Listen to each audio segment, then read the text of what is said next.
Mimi niko na watu hapa wako na miaka 30 hawana kitambulisho. Si ndio?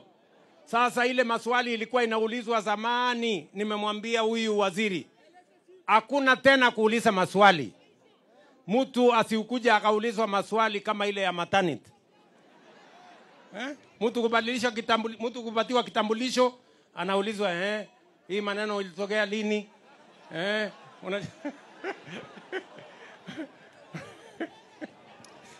Unajua maswali ya maternity ni mingi. Si ndio? Sasa mtu kupatiwa kitambulisho kwani anaulizwa maswali mingi ya kitu gani?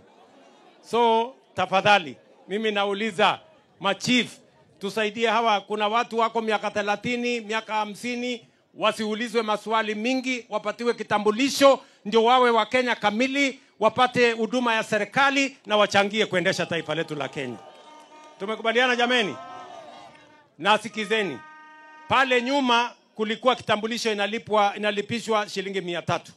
Sasa hiyo malipo ni bure, kitambulisho ni bure. Wewe unaenda unachukua kitambulisho, unapiga foleni unaondoka. Vile vile hata ile replacement ya kitambulisho ilikuwa 1000. Hata hiyo tumesuspend. Tumesema kila mtu enda uchukue kitambulisho yako utembee.